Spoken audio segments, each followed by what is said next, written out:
आत्मवंदन masters, सभी को मधु सोनी का कोटि कोटि प्रणाम।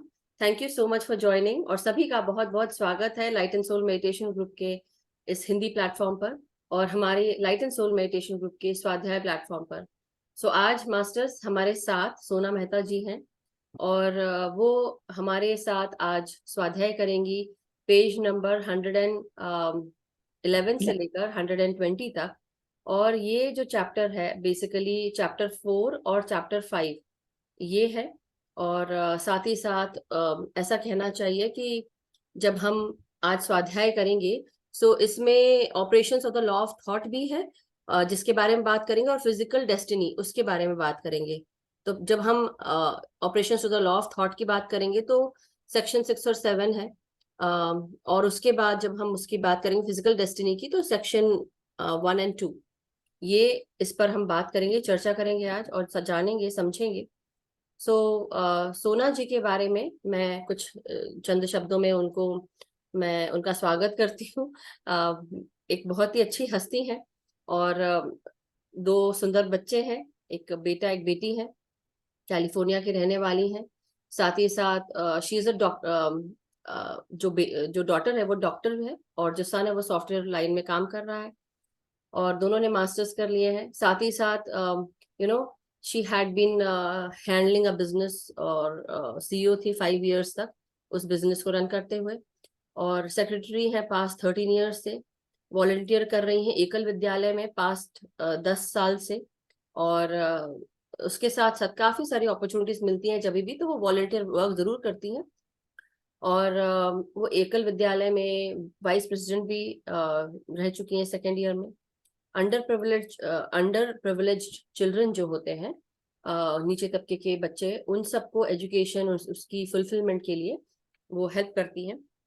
और हॉबीज में उनको योगा, फिलॉसफी, मेडिटेशन, वॉकिंग और ड्राइंग, ये सब काफी चीजें पसंद है। और दूसरी चीज, सबसे अच्छी बात है, बहुत ही अच्छी इंसान है सोना जी। और जिस तरह से उनका नाम है सोना, उसी तरह से वो बातें भी करती हैं and she is actually a gold so मैं 1 मिनट उनको इनवाइट करती हूँ। और 1 मिनट।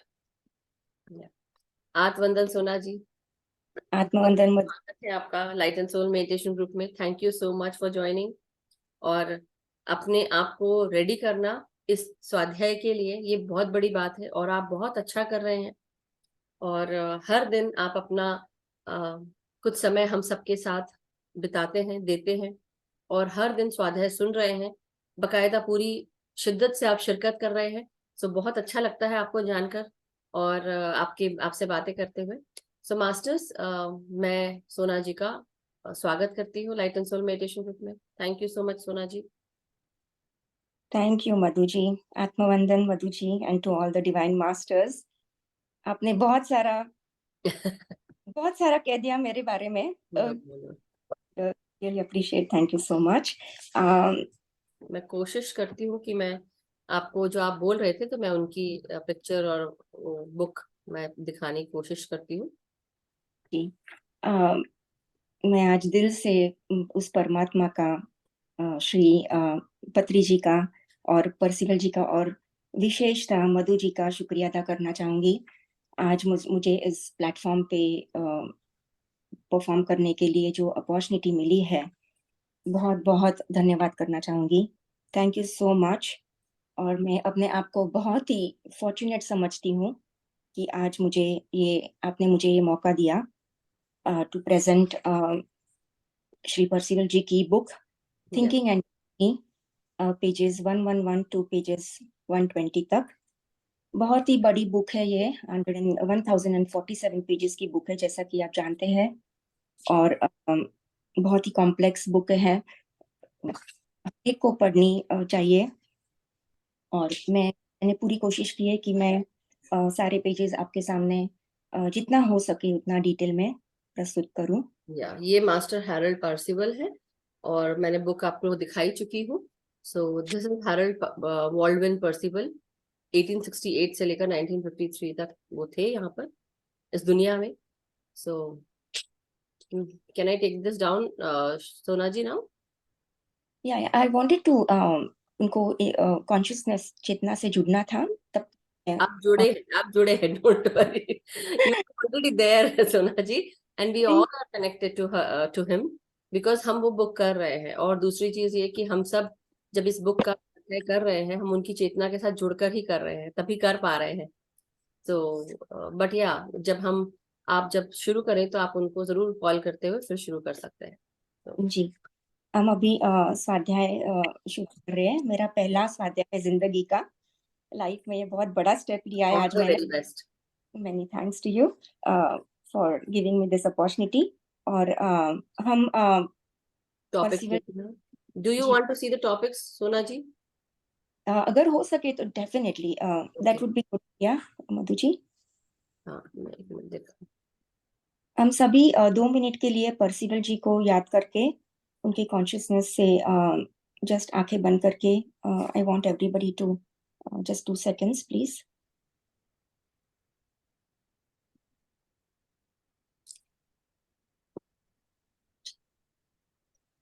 श्री गणेशाय नमः। गणपति जी को याद करके मैं स्टार्ट कर रही हूँ। और आज के हमारे जो टॉपिक्स हम कवर करने जा रहे हैं, उनमें से मधु जी ने जैसे ये लिस्ट किया है, वो सारे मैं एक के बाद एक कवर करने जा रही हूँ। पेजेस 111 से 120 तक है, एंड जी यहाँ पे आप देख के बोल सकते हैं सोना जी। जी। अच्छा, पेजेस डिफरेंट टॉपिक्स जो कवर कर रही हूँ आज है डिफरेंट काइंड्स ऑफ सिंस, यानी कि पाप, मोक्ष, law of thought, duty, responsibility यानी कि जिम्मेदारियां, कॉन्शियंस, विवेक, how her thought is created through a desire, desire के द्वारा हम कैसे थॉट क्रिएट करते हैं, एडजस्टमेंट, समायोजन, how thoughts affect us, destiny is not good और बैड, जैसा कि हम सोचते हैं हम खुद अपनी डेस्टिनी क्रिएट करते हैं, physical destiny, operation of the law of thought, उसके 3 पर्पसेस, ये सब हम कवर कर रहे हैं, जानेंगे। तो अभी शुरुआत करते हैं। आज हम जानेंगे अलग अलग तरह के पापों के बारे में, जो परसिवल जी ने उनके बुक के द्वारा हमें जो बताए हैं। जब कोई पाप, जब कोई जब कोई अपने कर्तव्य, विवेक, कॉन्शियंस, जिम्मेदारी को वायलेट करता है, तो वह पाप कहलाता है। यदि जानबूझकर कोई बुरा काम करता है, तो वह पाप है। अनजाने में किए हुए कार्य पाप नहीं है, लेकिन उसके हानिकारक परिणाम हो सकते हैं। यदि कोई पाप फल के इरादे से किया जाता है, यानी कि intent of producing the result, और यदि नहीं, तो वे अज्ञानता के कारण है, इग्नोरेंस के कारण है।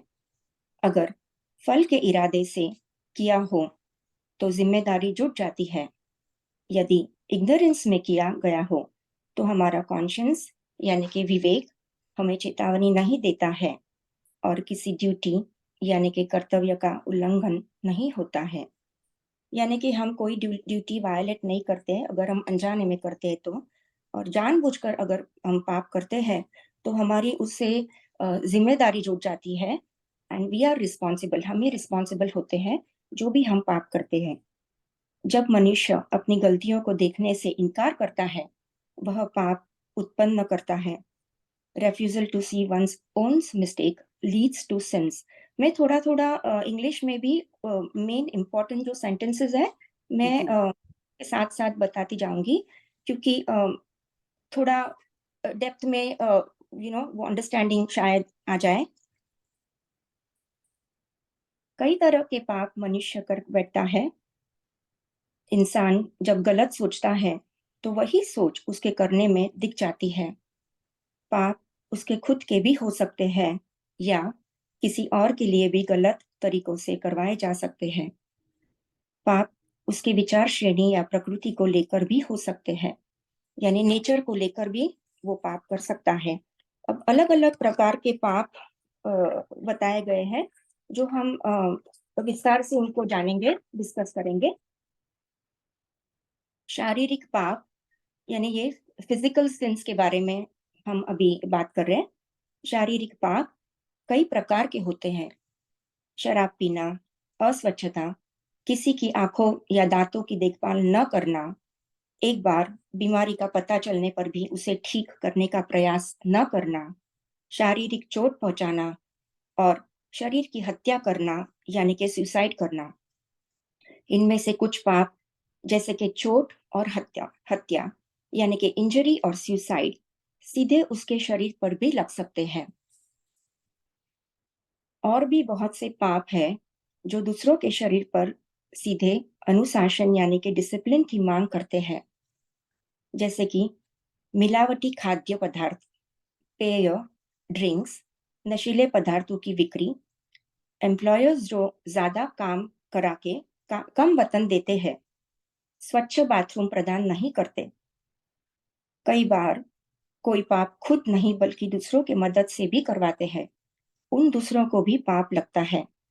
जैसे कि उदाहरणार्थ नदियां या झीलों को सुवेज द्वारा पोल्यूटेड होने की अनुमति एक राजनेता या समुदाय कम्युनिटी के द्वारा देकर भी पाप किया जाता है। इस तरह के कई पाप होते हैं। हमारा भौतिक शरीर यानी कि फिजिकल बॉडी कर्ता का मंदिर है। हमारा शरीर 4 तत्वों और जीवों से बना हुआ है, यानी कि 4 एलिमेंट्स और बीइंग्स से। इस शरीर में पदार्थ और जीव यात्रा करते हैं।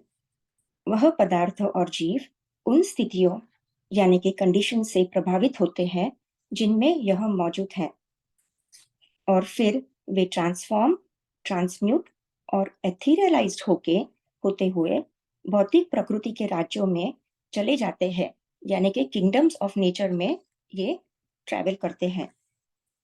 इसका मतलब है मैटर एंड बीइंग्स, पदार्थ और जीव जो हमारे शरीर में ट्रैवल करते हैं, उन पर गहरा असर होता है, यानी हमारी बॉडी में उनका असर बहुत गहरा देखा जाता है। इसलिए मानव का स्वभाव मनुष्य के पापों की तुलना में सबसे अधिक प्रभावित होता है, यानी कि man's nature gets most affected than man's sins. ये बहुत ही इम्पोर्टेंट पॉइंट है, जिसे हमें याद रखना चाहिए कि हमारे पापों के कारण हमारे नेचर यानी हमारे स्वभाव पर सबसे ज्यादा इसका इफेक्ट होता है। सिंस अगेंस्ट द थिंकर, हमारे विचारों द्वारा भी हम पाप करते हैं। जैसे कोई जब जानबूझकर अंधेरे में रहना चाहता है बजाय के प्रकाश में।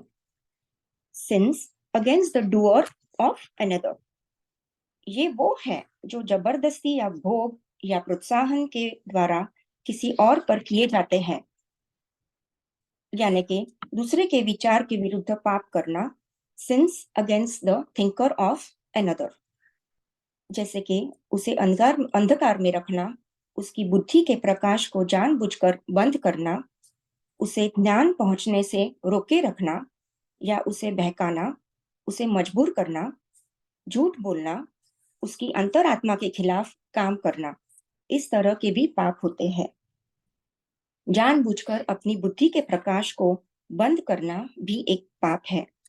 कई लोग धार्मिक समस्याओं के कारण या मानसिक आलस्य के कारण सोचने या जांचने से इनकार करते हैं। अपने विवेक का गला घोटना बुद्धि के विरुद्ध एक अपराध है। Stifling of conscience is a crime against the intelligence.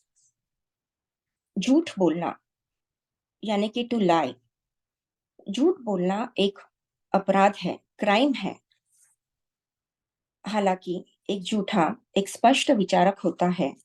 जब झूठ बोल रहा होता है, उसे नहीं पता कि वो अनजाने में अपने स्वयं के ही प्रकाश को मंद कर रहा होता है।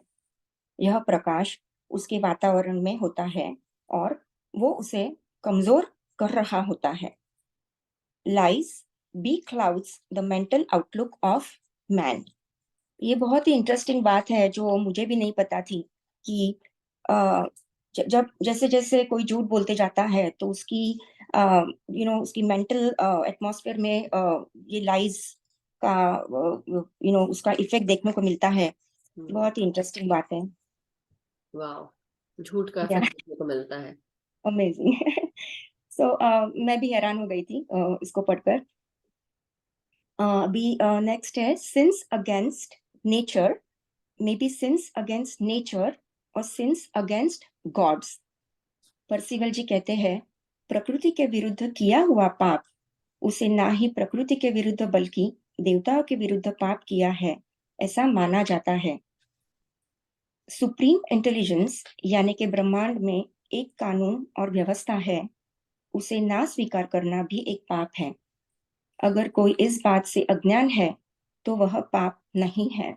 यानी कि इग्नोरेंस में अगर कोई रहता है तो वो पाप नहीं समझा जाएगा। और अगर जानबूझकर कोई करता है कोई भी पाप, जितने भी पाप बताए गए, तो उसको रिस्पॉन्सिबिलिटी तो लाइफ में लेनी ही पड़ेगी। अम, अब तक हमने अलग अलग तरह के पाप देखे।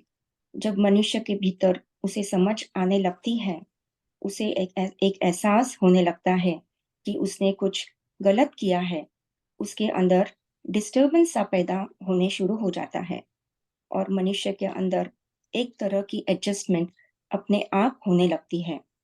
उसके विचारों में बैलेंस जैसा आने लगता है। यह बैलेंस हमारे भीतरी प्लेन में दिखाई देता है। यह बैलेंस हमारे कॉन्शियंस को सेटिस्फाई करता है। यह संतुष्टि हमारे यूनिवर्सल एडजस्टमेंट के लिए काफी है।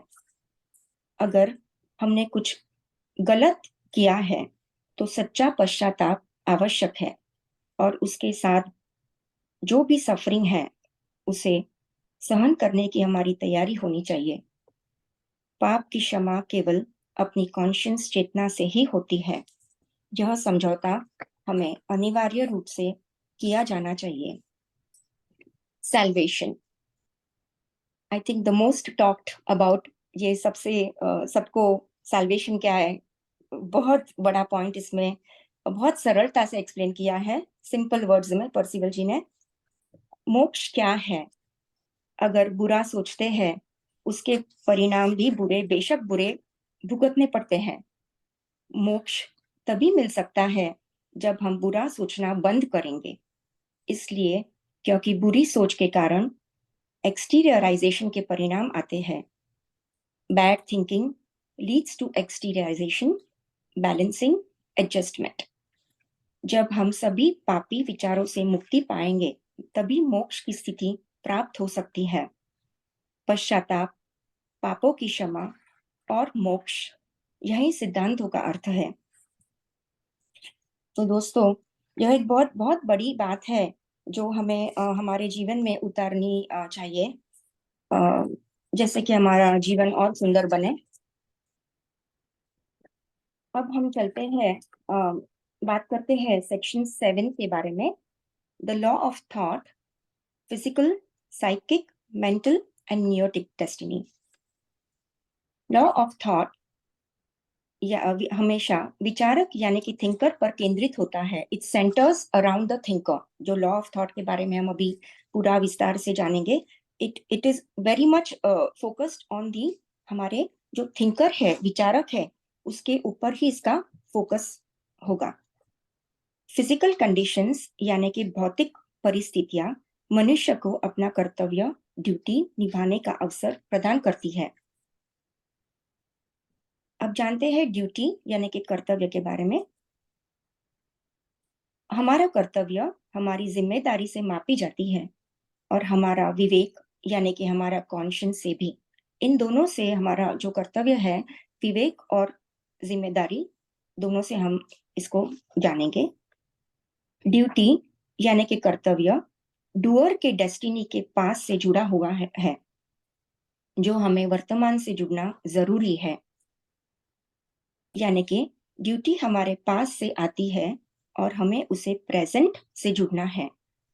तो यह ड्यूटी हमारे जो पास्ट जन्मों से चली आती है और इसे हमें वर्तमान में, हमारी प्रेजेंट लाइफ में इसे जुड़ना बहुत ही जरूरी है। रिस्पॉन्सिबिलिटी, जिम्मेदारी, विशेष स्थिति में ज्ञान की डिग्री है और हमें जिम्मेदारियों से भागना नहीं है।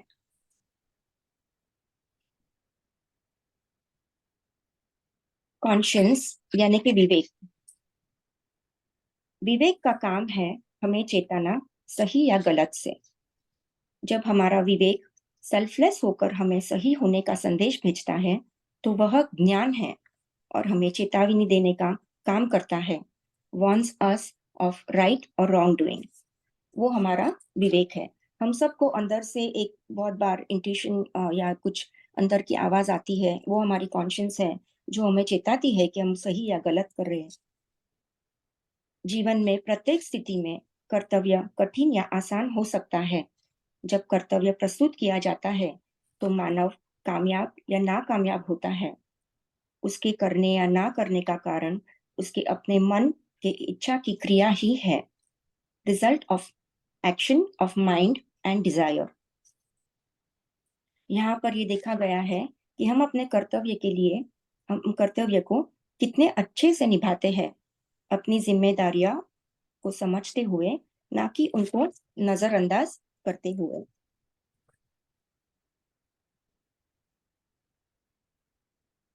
मैं यहाँ लाइट ऑफ इंटेलिजेंस के बारे में अभी हम डिस्कस करेंगे। अम, हमारा लाइट ऑफ इंटेलिजेंस यानी कि हमारा बुद्धि का प्रकाश हमारे मेंटल एटमॉस्फेयर का एक हिस्सा है। यह लाइट ऑफ इंटेलिजेंस जो हमारे मेंटल एटमॉस्फेयर का एक हिस्सा है, वह डिजायर के साथ सोच में जुड़ जाती है और फिर वही विचार बन जाता है। इससे हम समझते हैं कि हमारा विचार कैसे बनता है। जो हमारी लाइट ऑफ इंटेलिजेंस है, वो हमारे मेंटल एटमॉस्फेयर का एक पार्ट है और फिर यह हमारे डिजायर जो हम डिजायर करते हैं उसके साथ जुड़ जाती है और फिर वो थॉट के स्वरूप में बाहर आती है। सो दिस इज इस तरह से हम थॉट क्रिएट करते हैं। जैसा कि आप सभी अब तक जानते हैं, हमारे थॉट्स जो फिजिकल प्लेन पर है, उसका एक्सटीरियराइजेशन होता है और फिर इस थॉट का बैलेंस विचार करने वाले से बना रहना जरूरी है, जिसने जिम्मेदारी के अनुसार समय, स्थान और स्थिति के अनुसार विचार जारी किया। इन परिणामों को आंतरिक यानी कि इंटीरियराइजेशन द्वारा वापस सोर्स पर लाया जाना चाहिए। समायोजन यानी कि एडजस्टमेंट एक संतुलन कारक यानी कि बैलेंसिंग फैक्टर द्वारा लाया जाता है, जो जारी होते ही विचार में होता है और महान ब्रह्मांड में इक्विलिब्रियम होता है। अभी हम जानेंगे how thoughts can affect us, यानी थॉट्स हमें किस तरह से हमारे पे प्रभाव डालते हैं। एक विचार हमें कैसे प्रभावित करते हैं। एक डिजायर के बंधन से एक विचार की कल्पना की जाती है। जब मनुष्य कुछ प्राप्त करना चाहता है, यह कार्य यानी कि एक्ट सुखद अप्रिय हो सकते हैं, जो उसे आराम, खुशी या संतुष्टि या दर्द, दुख या असंतोष की भावना ला सकते हैं। यह डूअर को सही या गलत के फीलिंग से प्रभावित करता है। हमारा विवेक हमें चेतावनी देता है। घटनाएं यानी कि इवेंट्स एक्सटीरियराइजेशन ऑफ थॉट्स के रूप में घटित होती रहती है और जब तक जारी रहती है, तब तक की thoughts physical form light worlds में संतुलित नहीं हो जाती। यह कैसे होता है? यह फिजिकल इफेक्ट्स हमें मनुष्य में दिखने लगते हैं। हम उसके 4 सेंसेस के द्वारा जब डिस्टरबेंस पैदा होता है उसके विचारों में, जैसे कि दुख, दर्द, भय, मानसिक भावना, शर्म, अपमान, मानसिक अशांति, व्यक्तित्व पे असर, पैसों का नुकसान के रूप में देखा जाता है। इसके जो हमारी सोच है, फिर एक्सटीरियराइजेशन होता है। हम जब थॉट्स बनाते हैं, फिर एक्सटीरियराइजेशन होता है उसका, और फिर ये जो लाइट वर्ल्ड्स में उसका जब बैलेंसिंग होता है, तो ये बैलेंसिंग इस तरह से होता है जब हमें दिखता है कि हम दुःख से गुज़र रहे हैं, दर्द होता है हमें, मानसिक भावना हमारी से गुज़रते हैं हम, पैसों का नुकसान होता है, किसी-किसी स्वरूप में ये सब हमारे जो हमें जो भुगतना है, ये इस रूप में आते हैं और हमें अ, यू नो जो हमने थॉट्स का ही हमारा सब ये परिणाम है। यदि भावनाएँ विशेष रूप से दर्दनाक है, तो मानव को सिखाती है और उससे भुगतान करवाती है, उसे भुगतान कराती है और करवाती है, उसके एक्शंस में एडजस्टमेंट करती है। ये जैसे हमारे कॉज़ एंड इफ़ेक्ट के जैसा है, जो हम करते हैं, वो ही हम हैं। सो आगे चल के और डिटेल में बात करेंगे। दुनिया की ये स्थितियाँ मनुष्य का भविष्य है, उसकी डेस्टिनी है। वे उसकी अपनी रचना है, लेकिन फिर भी उसकी नियति है और वे काफ़ी हद तक उसकी सोच, उसकी भावनाओं को निर्धारित करती है। मुझे तो ये सब थोड़ा इल्यूज़न के जैसा लगता है कि अ, जो हमने ये लाइफ़ क्रिएट क किए की है, यह सब हमारा ही करना है और हम उसमें इतने इन्वॉल्व्ड हो जाते हैं। ये सब actually a, it's just illusion लगता है मुझे। इस नियति को कभी-कभी अच्छा या बुरा कहा जाता है, लेकिन ऐसी शर्तें अनफिट है। भाग्य अपने आप में अच्छा या बुरा नहीं होता है। सवाल संतुलन का है, एक्सटीरियराइज़ेशंस को खत्म करना है, टोटली समाप्त करना है और ना ही केवल संतुलन के बारे में है। सवाल अच्छे या बुरे का नहीं है, अर्थात अच्छा भाग्य बुरा हो सकता है और बुरा भाग्य अच्छा भी हो सकता है। इसका कैसे उपयोग किया जा सकता है, सवाल उसका है। अभी हम जानेंगे कि भौतिक तकदीर में क्या शामिल है, यानी कि व्हाट फिजिकल डेस्टिनी इंक्लूड्स। भौतिक तकदीर में हमारे मांस, रक्त, हमारे नर्व्स, हमारे फीचर्स, फ्रेम, त्वचा, बाहरी अंग रूप, हमारे बाहरी ऑर्गन्स, सेंस और एक्शंस, आंतरीय ऑर्गन्स, सर्कुलेटरी ऑर्गन्स जैसे कि सारे डाइजेस्टिव, रेस्पिरेटरी ऑर्गन्स, ये सारे ऑर्गन्स इसमें आते हैं। यह हमारी भौतिक तकदीर है। भौतिक परिस्थितियाँ। भौतिक परिस्थितियाँ यानी कि फिज़िकल सर्कमस्टेंसेस जो ले आती है अवसर, अपॉर्च्युनिटीज़ या उसकी कमी, सभी प्रकार के वातावरण, भोजन, काम के साधन और लीजर, ये सब फिज़िकल डेस्टिनी है। इसके अलावा जन्म, फैमिली रिलेशंस यानी कि पारिवारिक संबंध, स्वास्थ्य, धन, धन की आवश्यकता, उम्र, मृत्यु का तरीका, यह सभी हमारी फिजिकल डेस्टिनी में शामिल है। हमारे विचारों से यह जानना मुश्किल होगा कि कौन से तत्व यानी कि एलिमेंट्स नेचर यूनिट्स ने इस्तेमाल किए हैं। ये बहुत ही इंटरेस्टिंग पॉइंट है जो मैं बताने जा रही हूँ पर्सिवल जी के वर्ड्स में। हमारे विचारों से यह जानना मुश्किल होगा कि कौन से तत्व एलिमेंट्स नेचर यूनिट्स ने इस्तेमाल किए हैं हमारे अलग प्रकार के शरीर को बनाने में, जैसे कि शरीर, स्वस्थ शरीर, रोगग्रस्त शरीर या डिफॉर्म्ड, विकृत शरीर। ऐसे शरीर मनुष्य मनुष्य को क्यों मिलते हैं? इन सभी परिणामों को उत्पन्न करने वाले कारणों के एक बार में एक बार में इन सभी कारणों को एक बार में नहीं देखा जा सकता है। लेकिन जो समझा जा सकता है is the law of thought as destiny, तकदीर के रूप में। यतः सारांश में पर्सिवल जी हमें यह कहते हैं, जो कुछ भी हम आज है, जैसे हम दिखते हैं, जिन परिस्थितियों से हमें गुजरना पड़ता है, हमारे जन्म से लेकर हमारी मृत्यु तक, रोगग्रस्त शरीर, हेल्दी या डिफॉर्म्ड, यह हमारी फिजिकल डेस्टिनी है। हमें इन कारणों को समझना बहुत ही मुश्किल है जो हमारे पास्ट थॉट से एलिमेंट्स ऑफ नेचर यूनिट्स से जुड़े हुए हमारी भौतिक तकदीर कैसे बनती है, ये एक मिस्ट्री है। सो अ थॉट एक बीइंग के जैसा है। हमारा जो थॉट है वो एक प्राणी के जैसा है। सोच के द्वारा कल्पना की जाती है, एक उद्देश्य और योजना के साथ, with a purpose and a plan. यह विचार एक अदृश्य ब्लूप्रिंट की तरह है, जो एक ऑब्जेक्ट वस्तु के रूप में एक्सटीरियराइज होती है।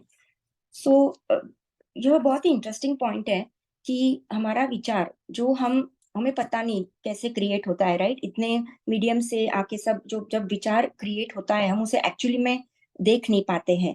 बट जब ये इसका एक्सटीरियराइजेशन होता है तो वह एक अदृश्य ब्लूप्रिंट की तरह है। जब एक्सटीरियराइज होता है तो वह वही अनदेखा विचार वो ऑब्जेक्ट के रूप में आता है, ऐसे परसिवल जी यहाँ बता रहे हैं। सो ऑब्जेक्ट वो हमें दिखाई देता है तब, तो उसका रिजल्ट जो है वो हम देख पाते हैं, वो ऑब्जेक्ट के स्वरूप में। सो यह एक्सटीरियराइज क्रिया, एक्शन की भौतिक तकदीर है। पहला बाह्यकरण यानी कि फर्स्ट एक्सटीरियराइजेशन हमारी फिजिकल डेस्टिनी है, और इस प्रकार इसके परिणाम उत्पन्न होते हैं। यहाँ तक कि फर्स्ट एक्सटीरियराइजेशन भी हमारे अनेक विचारों का संगठन है। सभी का एक ही लक्ष्य है और उसी मकसद से बह रहा होता है। बहुत सारे थॉट्स हमारे जब इकट्ठे होते हैं तो अ, उस वो ही परसिवल जी बता रहे हैं कि यहाँ तक कि फर्स्ट एक्सटीरियराइजेशन भी हमारे अनेक विचारों का संगठन, एक्यूमुलेशन है, और तब उसका वो हम रिजल्ट देखते हैं। जो हत्या, चोरी या वासना के बारे में सोचता है, वह अपने विचारों को उसी टाइप के कर्मों में डालने का तरीका ढूंढ लेता है। हम जैसे बोलते हैं ना कि जैसी सोच वैसी करनी, तो अ, उसी टाइप का ये जो बताने जा रहे, तो अ, अगर ऐसा करने के लिए वह बहुत कायर स्वभाव का है तो वह बन जाएगा दूसरों के विचारों का शिकार, जो उसकी इच्छा के विरुद्ध भी किसी समय पर उसने उस तरह का कार्य करने के लिए भी प्रेरित कर सकता था, जो उसके मस्तिष्क में घूमते थे और उसे करने में वो डरपोक है। If too cowardly of nature to do, he will become a prey to others' thoughts. यही उसका मतलब है। इसी प्रकार नेकी, नम्रता, सेवा या कृतज्ञता के कारण ये कार्य हवा में ऐसे ही नहीं निकलते हैं, बल्कि दीर्घकाल में एक ही तरह का चिंतन व्यक्त करने से है। ये मधु जी हमारा एग्जाम्पल है, जो आपने मैनिफेस्ट किया बुक के लिए, और आपका जो सालों से, बहुत 5 जन्मों से जो आपका जो चिंतन होगा, आपके जो विचार होंगे, आज आपने जो इस प्लेटफ़ॉर्म पे जो आप सबको इतना अच्छा सबका भला कर रहे हैं, तो उसका एक एग्ज़ाम्पल है। जी। ना समय में कमज़ोरी, वीकनेस और हिचकिचाहट के कारण दूसरों के विचारों और फ्रेंडली प्रभावों से मदद मिल सकती है, जो उसे पकड़ लेते हैं और उसे उस तरह का कार्य करने का निर्णय लेते हैं, जिसे उसने आदर्श माना था। भौतिक डेस्टिनी केवल वह नहीं है जो पहले एक्ट से उत्पन्न होती है। बहुत मैजिकल जैसा है कि जब सालों से या कितने जन्मों से हमने कुछ अच्छा सोच के रखा था, जैसे कल हमने बात की थी कि एक अच्छा थॉट जैसे सबकी मदद से कैसे मैग्नीफाई होके उसके जो हम हमारे, नॉट नेसेसरी कि हम नेक्स्ट लाइफ में हमको तुरंत उसका इफेक्ट दिखने मिलेगा, लेकिन बहुत वो एक्यूमुलेट होता है, अच्छा थॉट मैग्नीफाई होके उसका अच्छा रिजल्ट हमें दिखने को मिलता है। जैसे कि वैसा वर्सा जब हमारे नेगेटिव थॉट्स है तो उसका भी नेगेटिव इम्पैक्ट कैसे हम देखते हैं। सो बेहतर है कि हम अच्छा ही सोचें। यही पर्सिवल जी यहाँ इस बुक में जो हमें बार बार दोहरा रहे हैं कि थॉट्स जैसे हम क्रिएट करते हैं, हम हमें उसका भुगतान करना ही पड़ेगा। सो अभी हम जानते हैं operation of the law of thought में 3 उद्देश्य हैं। तीनों उद्देश्य आपस में जुड़े हुए हैं। पहला उद्देश्य डूअर इन द बॉडी यानी कि कर्ता के शरीर को विचार क्या है यह सीखने देना है। उनका अर्थ है उन्हीं से संसार का निर्माण होता है। यानी जो डूअर है हमारे अंदर, उसको पर्पसफुली उसको सीखने देना है कि वो कैसे विचार करता है, क्योंकि उसके परिणाम भी आएंगे।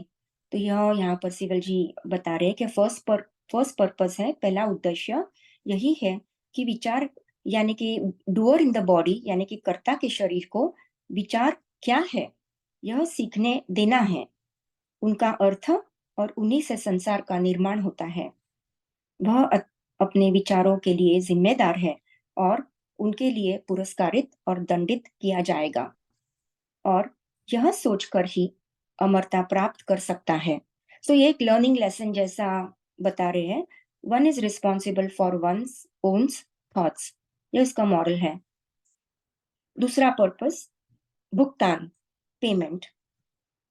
दूसरा उद्देश्य भुगतान है, इसलिए एक कर्ता भुगतान करता है और भुगतान किया जाता है।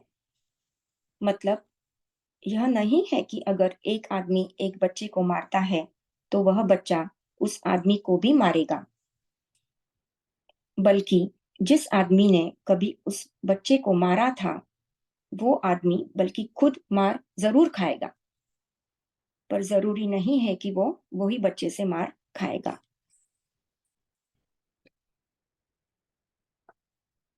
तीसरा उद्देश्य समायोजन यानी कि एडजस्टमेंट।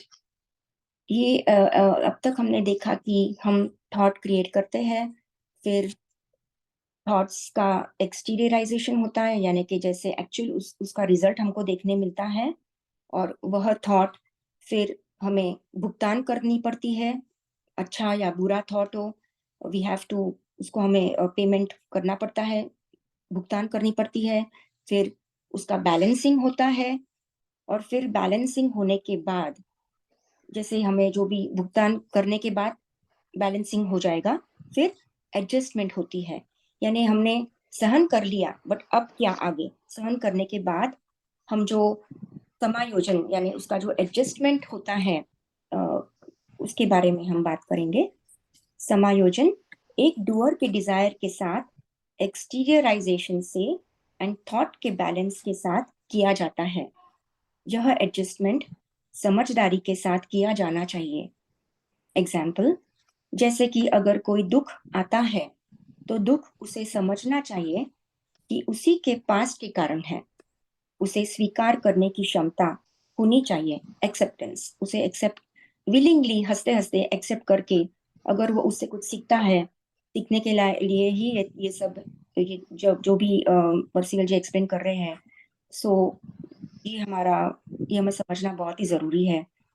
अगर वो समझदारी अंडरस्टैंडिंग से स्वीकार एक्सेप्ट करता है तो उसका विचार बैलेंस होता है। Adjustment means taking responsibility for his own actions willingly.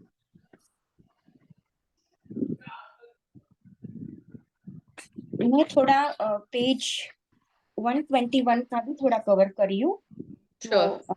कल तृप्ता जी यानी कंटिन्यू करेंगे, पर थोड़ा जस्ट उसका, क्योंकि ये टॉपिक थोड़ा कंटिन्यूशन में है। बहुत फर्स्ट स्टैंजा मैंने कवर किया है। लेकिन जब समझदारी और जिम्मेदारियां नहीं ली जाती है तब यह विचार संचित एक्यूमुलेट होते हैं और एडजस्टमेंट नहीं होता है। कठिन परिस्थितियों का निर्माण होने लगता है। इसके कारण बहुत सारे एक्सटीरियराइजेशंस होते हैं। इंसान कम सीखता है और कम एडजस्टमेंट्स किए जाते हैं, और उसके संचित विचारों में से बहुत ही कम एडजस्टमेंट्स होते हैं। So taking responsibility is the key to the balance, और फिर एडजस्टमेंट और एक्सेप्टेंस से एडजस्टमेंट होता है। तो आज का स्वाध्याय मैं यहीं पे समाप्त करती हूँ। मधु जी, मैंने हो सके उतना thank you cover. So much Sona ji. 1 minute दीजिएगा, मैं आ रही हूँ 1 मिनट बस। जी जी। Thank you very much to all the masters for listening to me today. मुझे सुनने के लिए, मुझसे जो भी कुछ भूल हुई हो तो मुझे माफ करना अंडरस्टैंडिंग में। बुक बहुत ही कॉम्प्लेक्स है, मैंने ट्राई किया है इसको इजी ट्रांसलेशन करके आपको हमने प्रस्तुत करने के लिए। अगर कुछ क्वेश्चन हो बहुत तो अच्छा सोना जी, बहुत अच्छे से आपने बताया। Congratulations, you had done very well.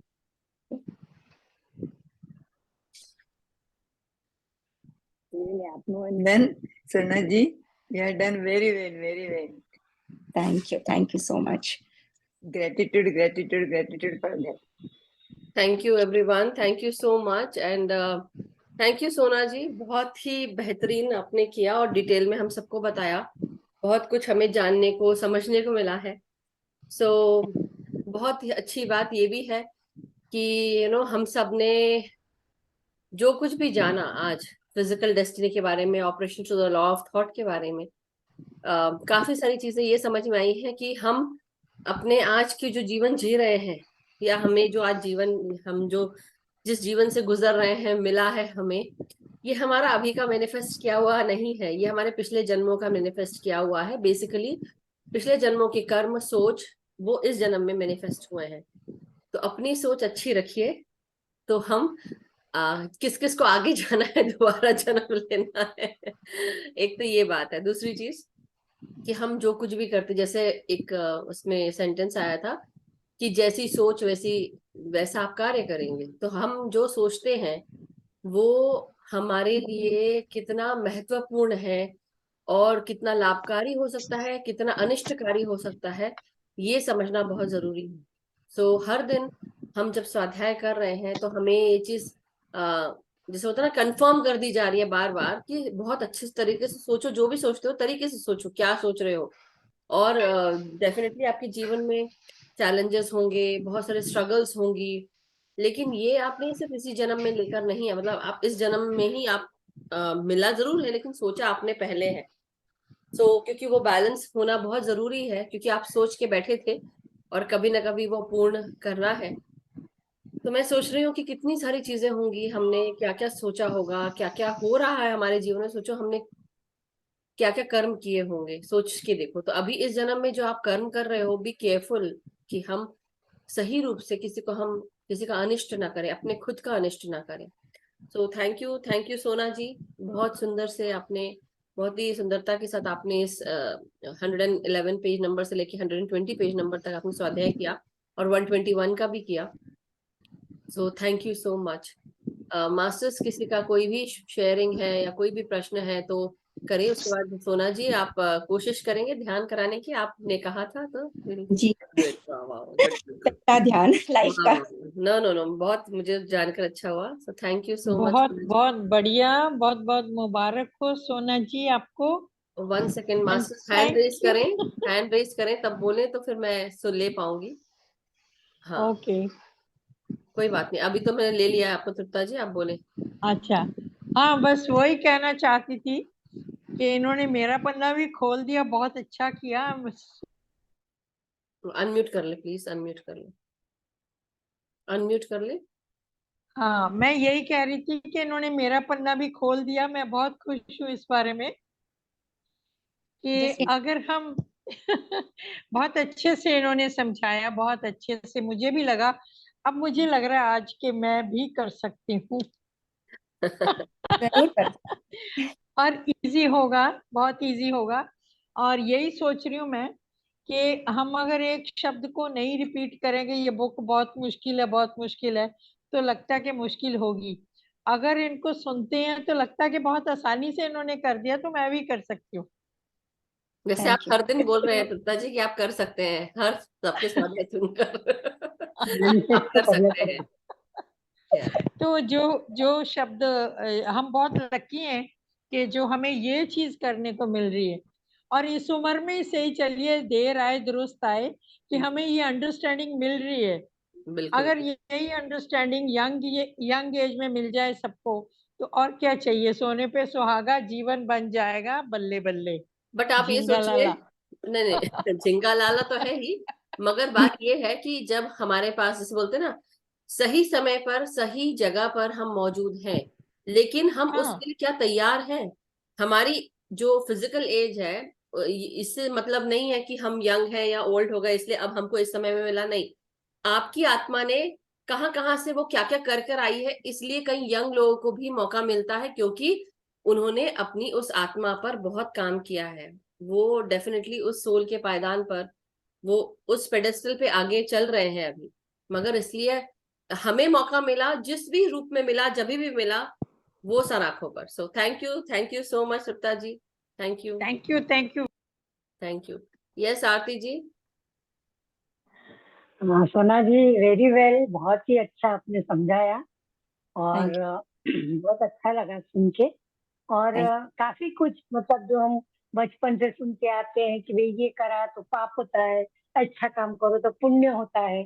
तो पाप पुण्य की जो परिभाषा है बचपन से हमारी चली आ रही थी, तो आज परसिवल जी के थ्रू हमें काफी कुछ समझ में आया कि क्या पाप है, क्या पुण्य है, क्या मोक्ष है। हम बोले अच्छा काम करो तो हमें मोक्ष मिलेगा, तो क्या अच्छा काम करें, किस तरह का काम करें जिससे मोक्ष मिलेगा। तो ये सबका बेस जो है घुमा फिरा के इन विचारों पे ही आता है। तो किताब जो है वो सार्थक शब्दों में है कि जहाँ कहीं भी जिस कोने से भी हम घुस जाए, अंत जो आता है वो विचारों पे ही आता है। बिल्कुल, और डिग्री एंड जब डेस्टिनी, विचार और नियति। इच्छाएं हम जब पूरा करते हैं तो नियति अपने आप हमारा सब कुछ भला करती है, अच्छा करती है। और अनजाने में भी हम जो पाप करते हैं तो वो पाप हमारे पाप नहीं कहलाते, और जानबूझकर करे हुए पाप जो है वो हमारी जिम्मेदारी हो जाती है। तो Correct. इसीलिए अब हर आदमी हर कदम बढ़ने से पहले ये चीज सोचेगा कि हमें ये करना है या नहीं करना। बिल्कुल। यही प्रकृति को, लोगों को सुधारने के लिए ये बहुत अच्छी किताब है जिसके द्वारा हम विश्व कल्याण बट का ऐसे स्वरूप सोचिए दे सकते हैं इस चीज को।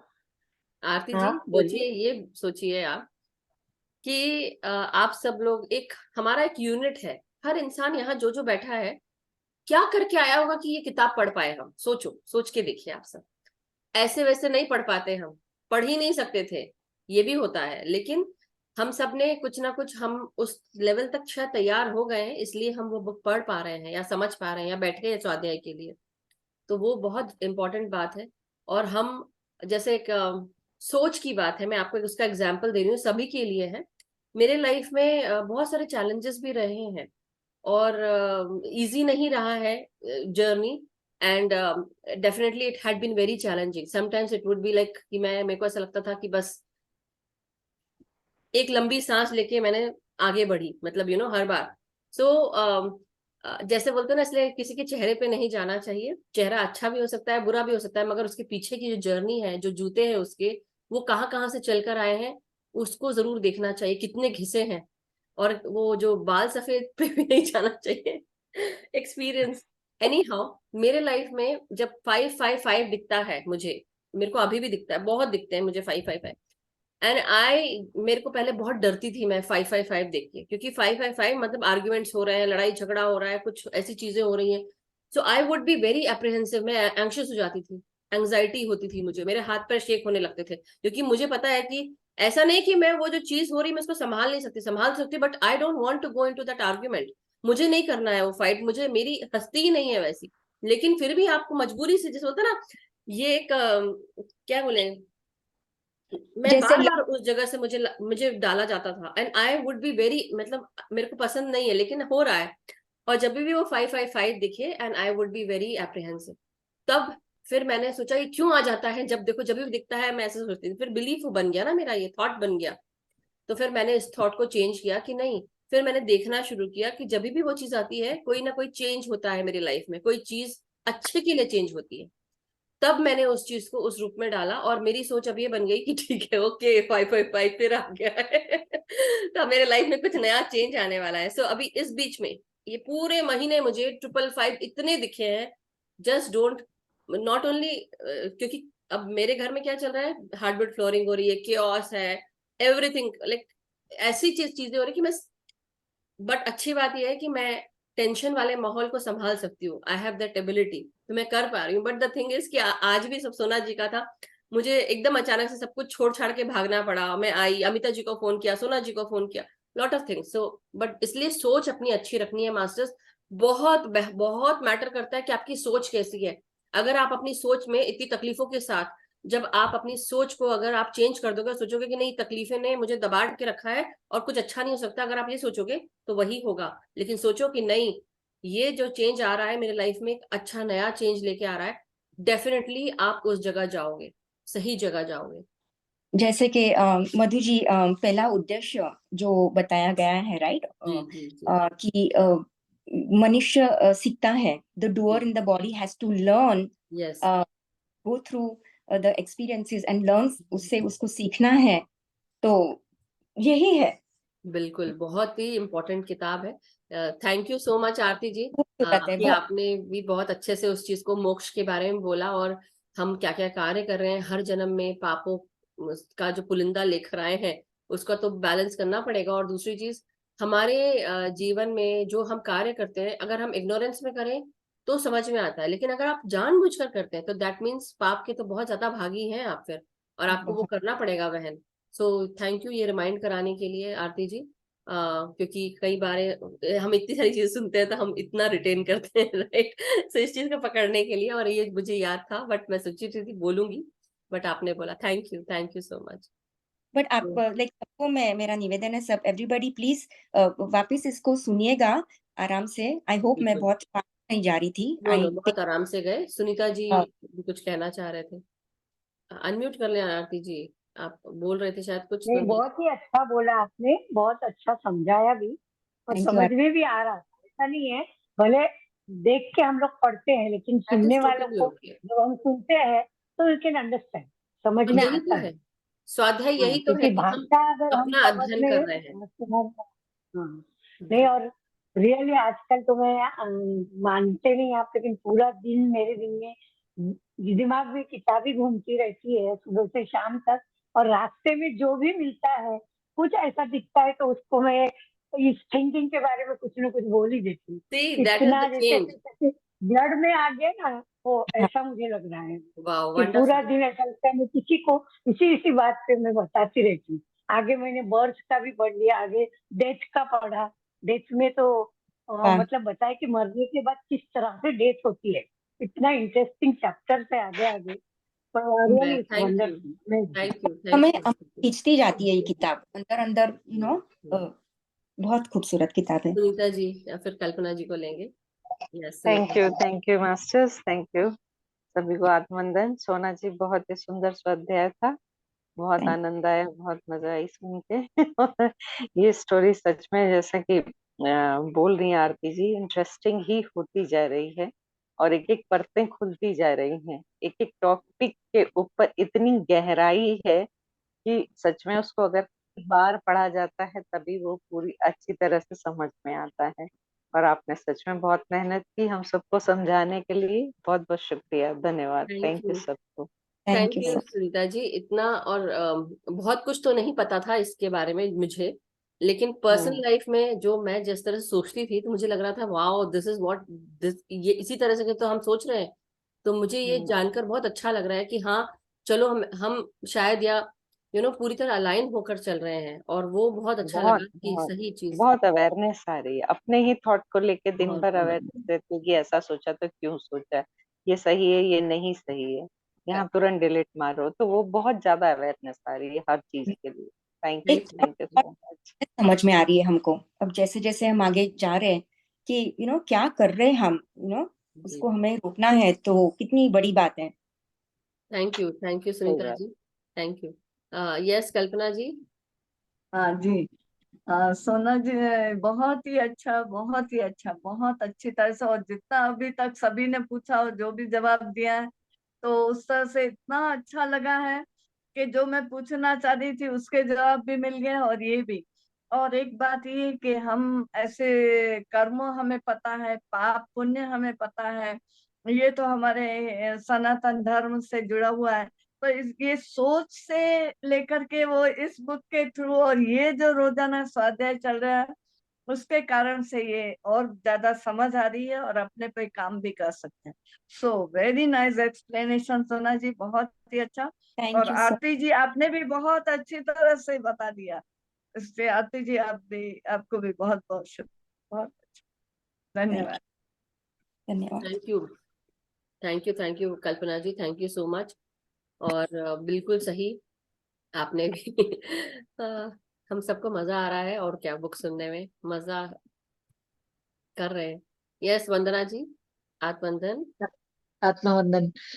मेरा प्रश्न ये है कि हमने अभी तक ये पढ़ा कि अगर आपने किसी के साथ बुरा किया है और अभी जो आप भुगत रहे हो वो मतलब इसीलिए भुगत रहे हो क्योंकि आपने पास में उसके साथ ऐसा किया है, जी लेकिन आज हमने जाना कि मतलब वही नहीं कर सकते, वही करे ऐसा जरूरी नहीं है। जी हाँ, जो आपने किसी के साथ किया है वो इस जन्म में कोई कभी भी ना कर कभी सकता है। कोई भी जी, आपके साथ कर सकता है, करेक्ट। जी हाँ, ये एक नई चीज मैंने जानी तो मैंने कहा कि अच्छा ये ऐसा भी हो सकता है।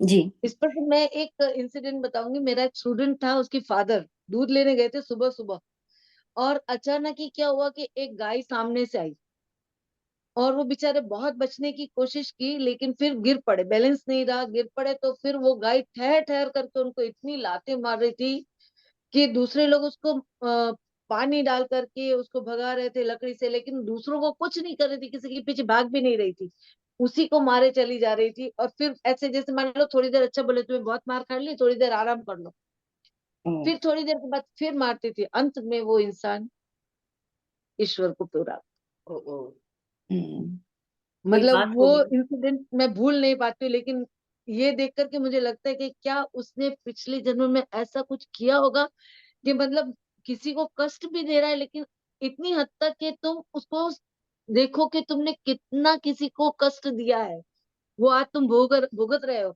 और उसके बाद फिर थोड़ा आराम दे करके फिर वही मतलब ठहर ठहर के कि कम से कम नहीं तो भी ये 15-20 मिनट तक ये घटना चलती रही। वाह, और ये जो घटना बनी वो एक लाइफ के में से नहीं आ रही है, बहुत जन्मों पास्ट लाइफ से उसका संगठन हुआ है, और फिर वो एक्सटीरियराइज हुई समय स्थान के अनुसार। यही हम सीख रहे हैं कि जब तक उसका राइट एनवायरनमेंट नहीं आता है तब तक वो एक्सटीरियराइजेशन में उसके नहीं, होते वो भी है, तो उनका होगा या कुछ ना कुछ। हाँ हम्म, जी। so sad। But thank you Vandana ji. And yes बिल्कुल ट्रू है, क्योंकि कई बार हमारे साथ ऐसी चीजें होती हैं जहां पर हमें लगता है कि करा आपने है, और जब आप भरने की बारी आती तो कोई भी भर सकता है, मतलब आपके इसमें आकर कोई भी आपको वो परेशानी दे सकता है, कष्ट दे क्योंकि सकता है। आपके, हाँ यस वो तो है। और जैसे वो गाय ने सिर्फ उसी को क्यों मारा, क्योंकि कुछ ना कुछ उसने करा होगा ऐसा, जानवरों के हाँ साथ किया होगा, उसके साथ किया होगा, इसलिए तकलीफ उसको ही मिली। क्यों नहीं, जानवर भी मूक जरूर है, वो हमारे जैसे मुंह जबानी नहीं कर सकते, बोल नहीं सकते, लेकिन इमोशंस वो भी समझते हैं, वो भी फील हाँ करते हैं। है। वही। और जबकि उसने कुछ मारा भी नहीं है उसको उस वक्त, लेकिन जो लकड़ी मार रहा था उसको उसको वो उसने कुछ नहीं किया, लेकिन इसी पर बस हमला बार बार बार बार होता रहा। और बात फिर थोड़ी देर खड़ी होकर के देखती, आराम से देखा उसने। अब लगा कि नहीं लगा। Oh my God. हाँ बिल्कुल इसी तरह से, मतलब ये कि जो हम थोड़ा भुगतान, खड़ा हुआ चल ले अब फिर ले, ऐसा बहुत thank you for sharing this. दर्दनाक था। या थैंक यू। भुगतान पड़ा था हम वो। आगे आगे चलेंगे, थोड़ा नीतू जी को ले लेते हैं क्योंकि टाइम हो रहा है ध्यान का। तो thank you Vandana ji, thank you so much. Sorry mute करना था, बट कोई नहीं। यस नीतू जी, आत्मवंदन, thank you so much for आत्मवंदन। ज्वाइनिंग। Thank you. मेरा एक प्रश्न था मधु जी कि जैसा हम जानते हैं कि मून की पोजीशनिंग के हिसाब से हमारे इमोशंस पे बहुत इम्पैक्ट आता है। तो न्यू मून या मून की I don't know which particular dates, but कुछ कुछ दिन ऐसे होते हैं कि आपका मूड इतना खराब होता है कि no reason, everything is going fine but you are not feeling good. जो अब एक्सटर्नल कंडीशंस की वजह से आपको इम्पैक्ट आ रहा है, आपके पास नॉलेज है, आप मेडिटेशन, उस समय आपका कुछ भी करने का मन नहीं करता, उस स्थिति में आप इस नॉलेज को कैसे यूज कर सकते हैं सो दैट हम उस वक्त में खराब डेस्टिनी ना क्रिएट करें।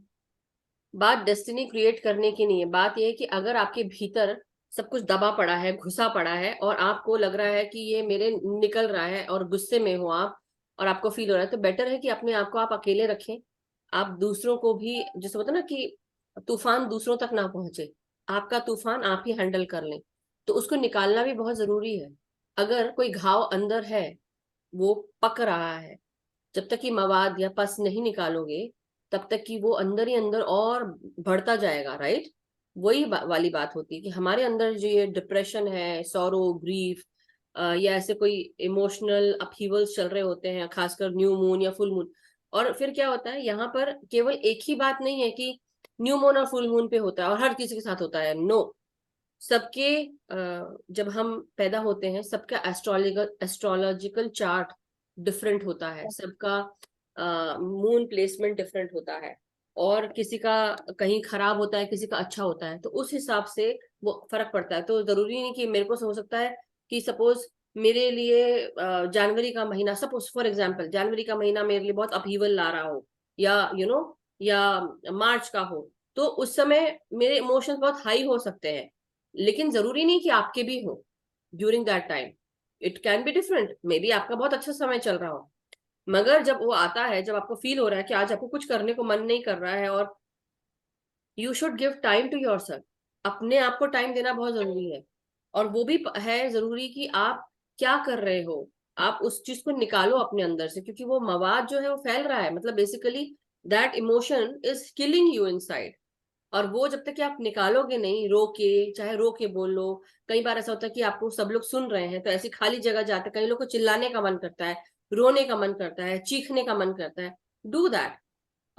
दूसरी चीज ये है कि अपने आप को वो कंफर्ट फूड्स दें जो हमें पसंद है। पानी पियो खूब, लॉट ऑफ वाटर, आप जब जैसे बोलते हैं ना, क्योंकि हमारा जो सैक्रल चक्र है वो इमोशन से जुड़ा होता है, वो मून एनर्जी से जुड़ा होता है, हमारा फेमिनाइन पार्ट भी उसी से जुड़ा होता है। तो बात वही है कि हर इंसान, आदमी हो औरत हो, उसका जो सैक्रल चक्रा है या सैक्रल रीजन है वो उससे जुड़ा होता है।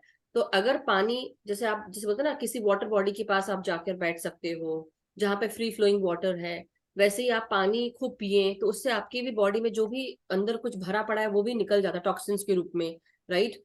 हम जब मेडिटेशन करते हैं, तो इसलिए फुल मून मेडिटेशन करते हैं, उसमें उस समय पोटेंट हीलिंग एनर्जीज मिल रही होती है हमें। एनवायरनमेंट में बहुत सारी एनर्जीज होती हैं जो हमको हेल्प करती हैं।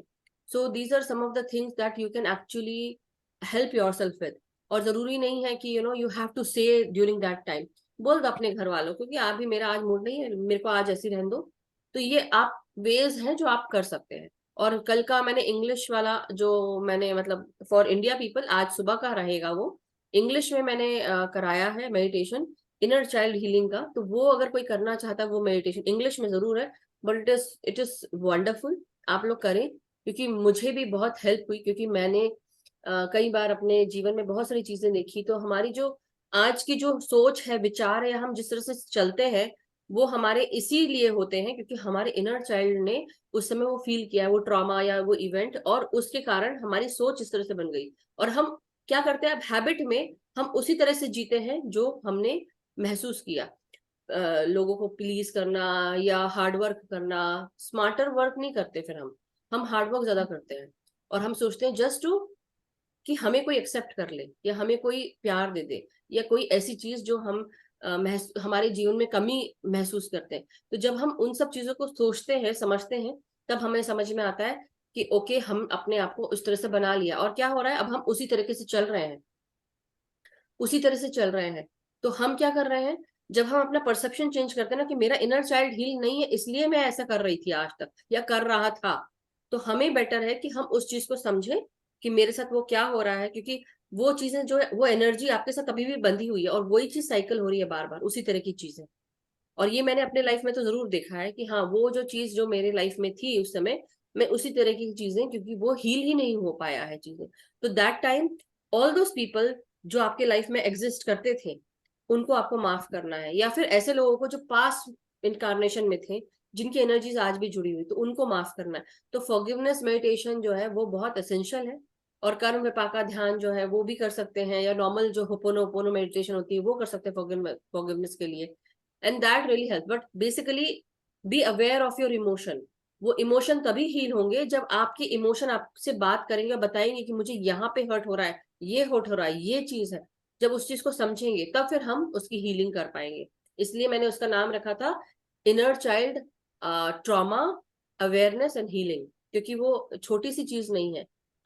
इनर चाइल्ड जो है वो और भी मेडिटेशन होती है, अलग तरह की भी होती है, वो कभी और कराऊंगी। बट पहले आप अवेयर तो हो जाए कि हमारे उसके अंदर क्या है। फिर एक एक आता है जो हम एंजेलिक रूप वाला भी कराते हैं, तो मैं बाद में चल के कभी वो कराएंगे। बट थैंक यू नीतू जी ये पूछने के लिए, क्योंकि आपके द्वारा सभी को पता चला and everyone will actually come to know. वो करें और उस मेडिटेशन को लाइक जरूर कर देना। So thank you so much. So masters, let us go into meditation. स्वाध्याय बहुत सुंदर करा सोना जी ने, बहुत मजा आया, बहुत सारी चीज जानने को मिली। सो अब हम सोना जी से स्वाध्याय के बाद हम अब ध्यान लेंगे। तो सोना जी बिल्कुल रेडी है, and thank you so much Sona ji for stepping up and doing dhyan. मेरे को बहुत हेल्प होगी। तो थैंक यू मास्टर्स। आप सब आज सोना जी करा रही हैं। I will share the music. आप सब आलती पालती मार के बैठ जाए, अपने चश्मे उतार लें, पानी पी लें, और सोफा चेयर जिस पे बैठना हो बी कंफर्टेबल, जस्ट रिलैक्स करके बैठना है। और अपने जीवन से जुड़ी हुई जो भी जितने भी बोझ आपने पाल के रखे पहले तो उनको उतार दें थोड़ी देर के लिए, क्योंकि हमारे लाइफ में हम बहुत सारे रिस्पॉन्सिबिलिटीज लेके बैठते, करना हमें को ये संभालना हमें, लेकिन ड्यूरिंग मेडिटेशन थोड़ी देर के लिए सब कुछ भूल जाओ। आपका क्या नाम है, क्या काम है, क्या खोया, क्या पाया, क्या गवाया। So now all yours Sona ji. Thank you Madhu ji, thank you so much, धन्यवाद। अब हम ध्यान करेंगे मास्टर्स। मधु जी आप म्यूजिक प्लीज ऑन कीजिएगा। जिनको पानी लेना है पानी लेके बैठ सकते हैं। पिरामिड लगा ले, चश्मे उतार ले, और अपने हर एक सांस को हमें महसूस करना है। सब अपनी अपनी पोजीशंस ले ले।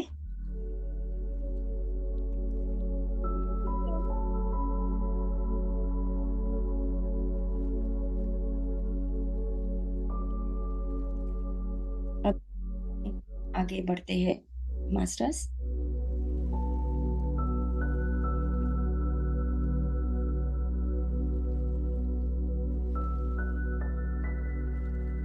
हमारे अंदर के गुरु को नमन करेंगे।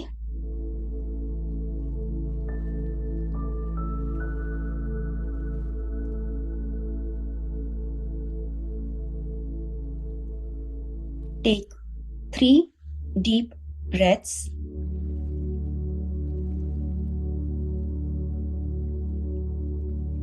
Exhalations छोटे रहेंगे और हमारे एक्सलेशंस जितने हो सके उतने हम लंबे रखें।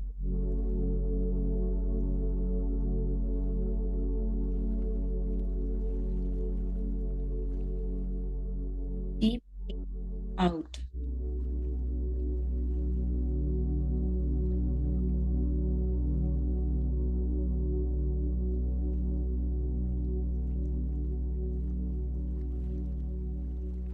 Deep breath in.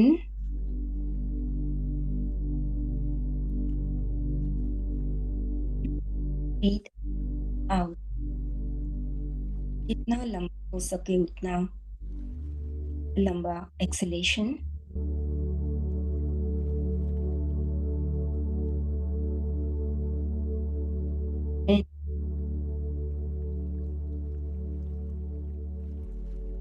Longer deep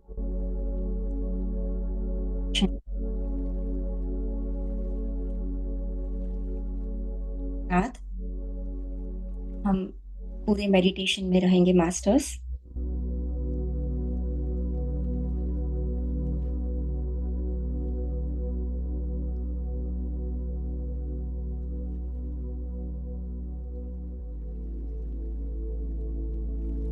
हमें बहुत डीप जाना है। अंदर और अंदर और अंदर।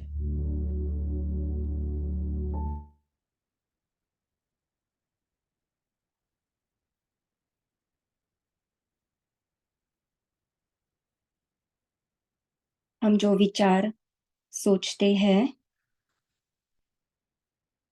वह हमारी नियति बनती है।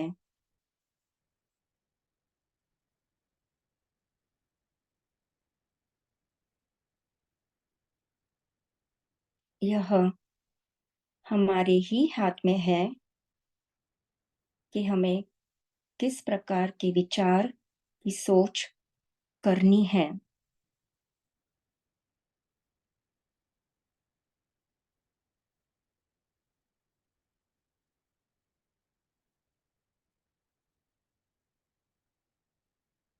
हमारा हर एक विचार अच्छा या बुरा, उसका भुगतान हमें करना ही पड़ता है।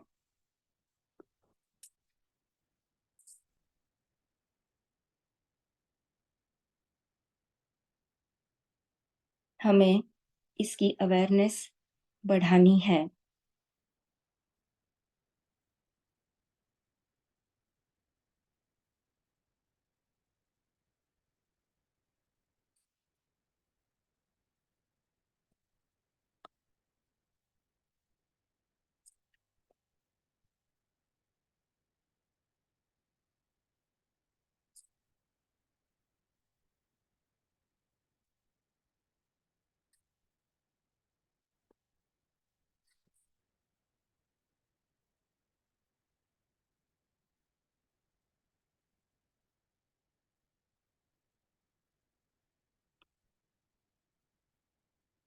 हम ना बुरा सोचेंगे, ना एक्सटीरियराइजेशन की जरूरत पड़ेगी, ना भुगतान और ना बैलेंसिंग और एडजस्टमेंट की आवश्यकता होगी।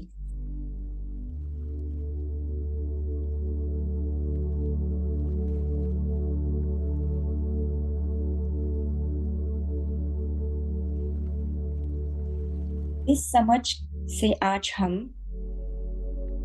एक ले रहे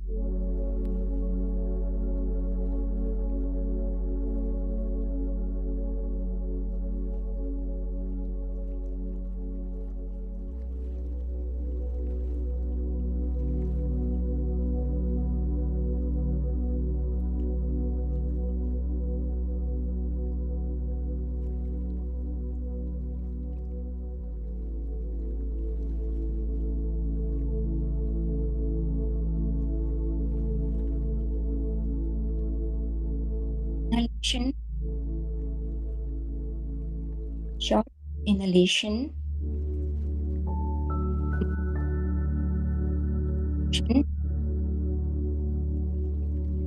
ध्यान दीजिए मास्टर्स।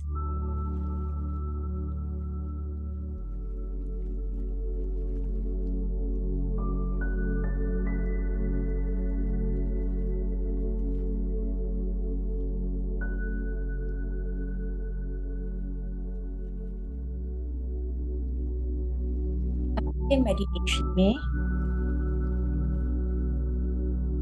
सिर्फ पॉजिटिविटी इनहेल करेंगे,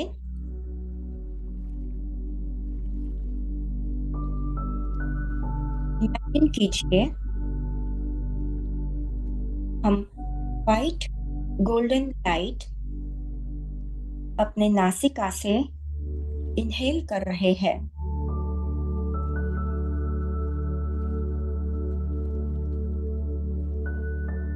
इमेजिन कीजिए यह लाइट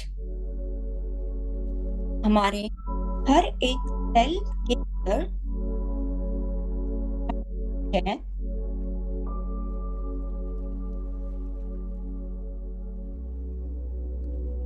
उस हर एक सेल को चार्ज कर रही है।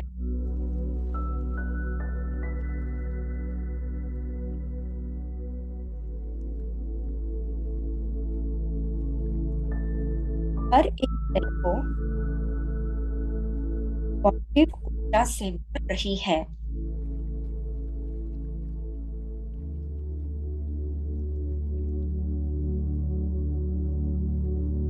हमारे अंदर जो भी नेगेटिव एनर्जी जो मौजूद है,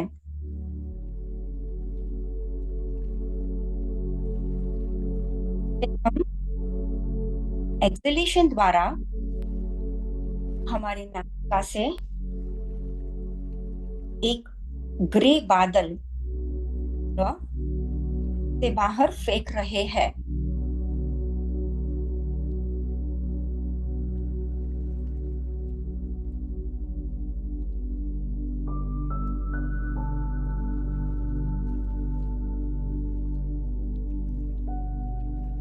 उसे हम हमेशा के लिए अलविदा कह रहे हैं।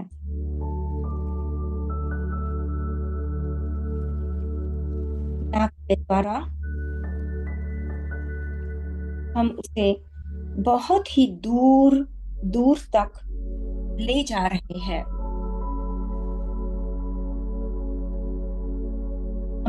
आसपास बिल्कुल नामो निशान नहीं है।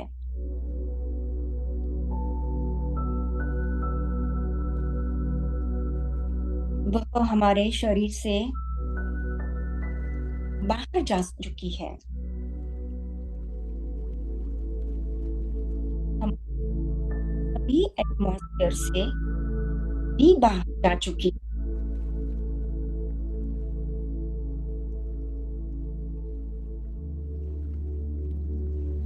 हम शरीर को बहुत ही हल्का महसूस कर रहे हैं।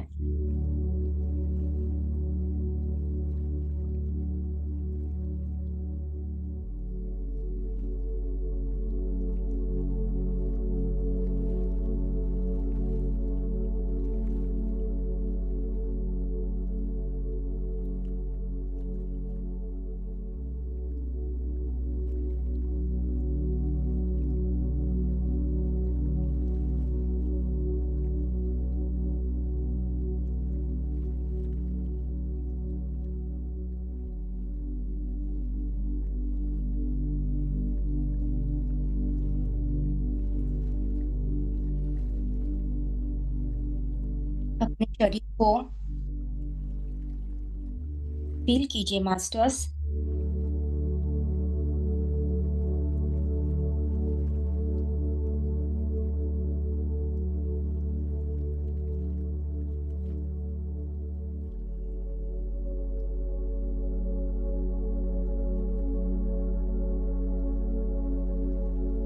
अब गोल्डन वाइट लाइट को अपने अंदर लेते हुए हर एक सेल में पेनिट्रेट कर रही है। Imagine masters.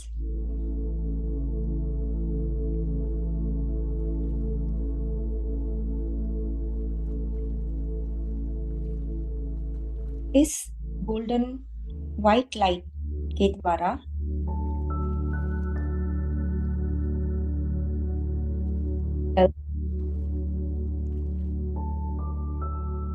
पॉजिटिव चार्ज हो रहे हैं।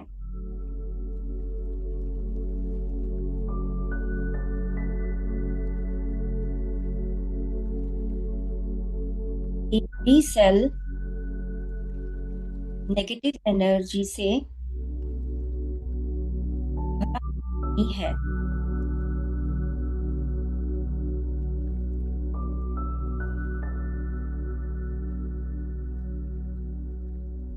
हमारा पूरा शरीर इस गोल्डन वाइट लाइट से चमक रहा है।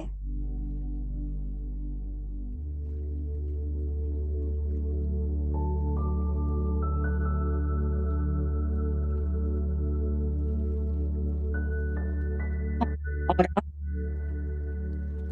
बढ़ रहा है।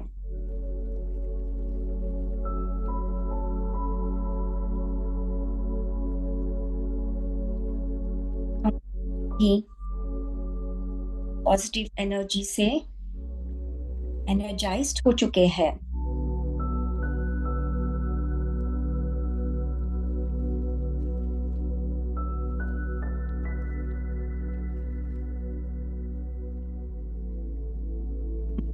हर एक सेल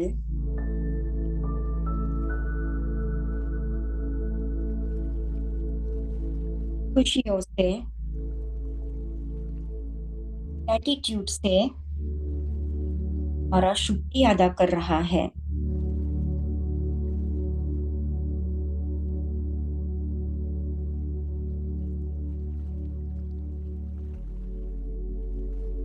मैं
हो चुका।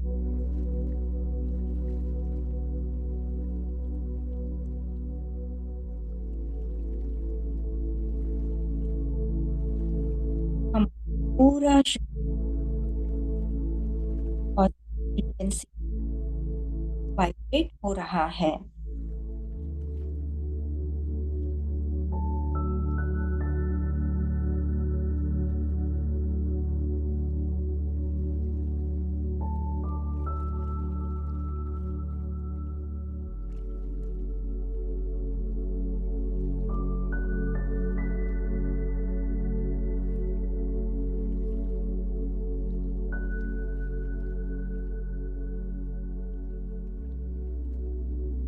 हमेशा अदा कर रहा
आज विचारों का और अपने शरीर का रखें।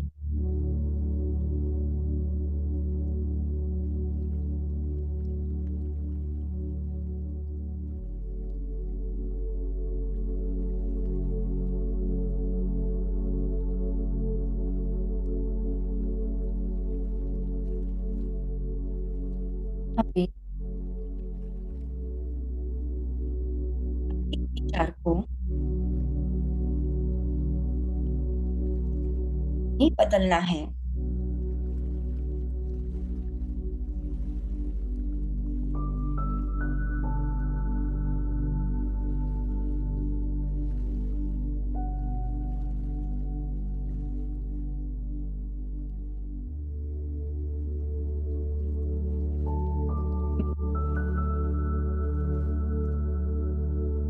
ही सोचना है।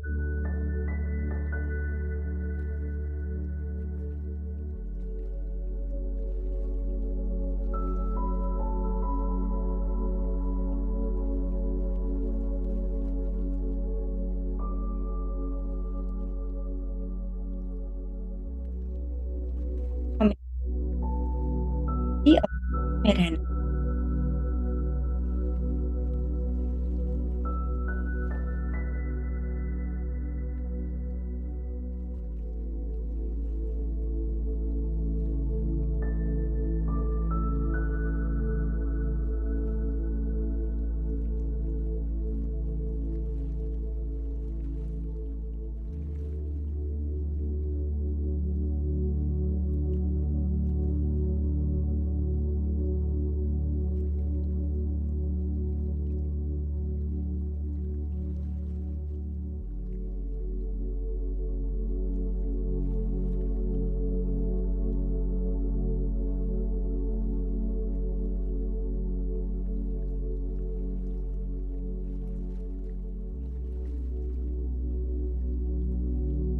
हमें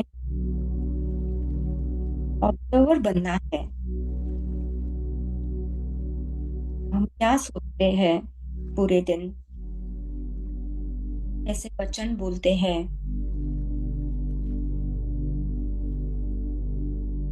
ये अवेयरनेस में आज पूरे दिन रखनी है।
हम और से रेडिएट करना है।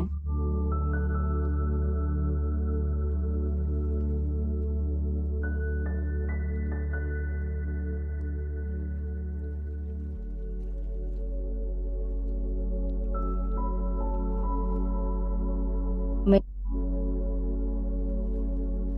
करना है।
को,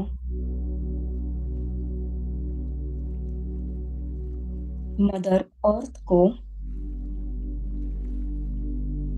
और सारे डिवाइन बीइंग्स को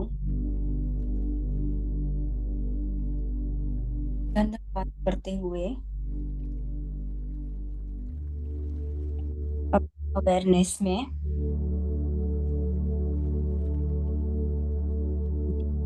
आ जाए।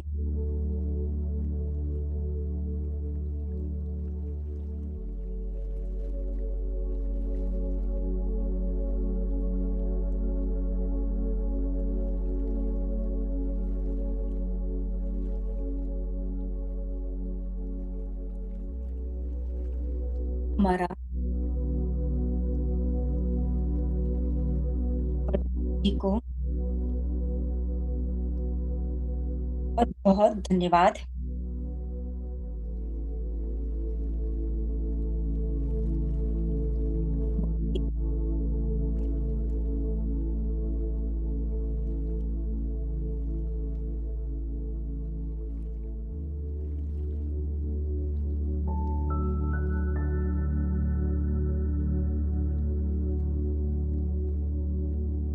आप सभी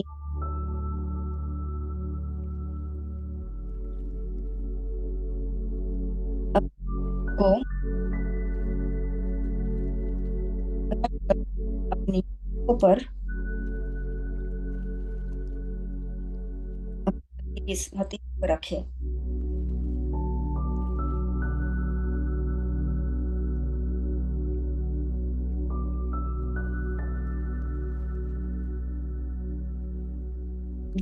ये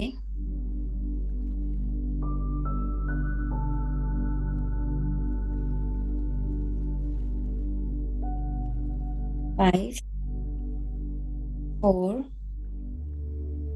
3,